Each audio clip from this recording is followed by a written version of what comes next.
urang babarengan dina ubudiyah na hungkul sifat kehambaan anak terutama kadele dahar akur bareng dahar akur minum akur ngarokok akur ngopi akur sare akur atuh kos kitu bisa dibuat-buat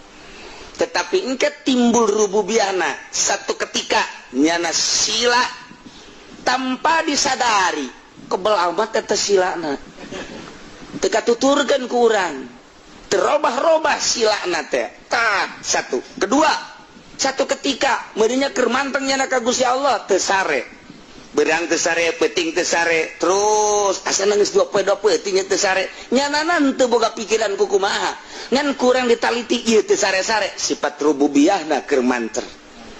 eta kanyahoan kitu na teh ketika urang ngintip bae lamun dijelas-jelaskeun mah tuh malah nyana teh ooploan eedanan ka dituna mun urang hayang nyaho malah nyana mah bebloonan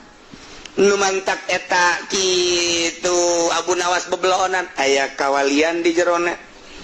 aya wali di jerona nu mantak bebloonan selalu tiba heula kos kitu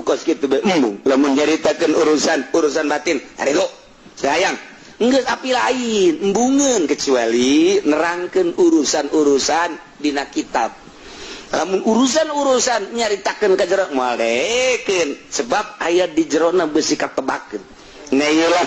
moal bisa kanyahoan moal bisa diangkat jadi wali can jadi wali jelema lamun encan bisa ngabedakeun mun geus bisa ngabedakeun ieu mah nini orenganan ieu mah nu ngora orenganan eta mah geus bisa wali berarti tah ieu mah nu kolot mah rada geulis nu ngora mah rada jore wali tah geus sarua wali mujbir tah ge eta kakarak dina urusan dunia encan dina urusan makhluk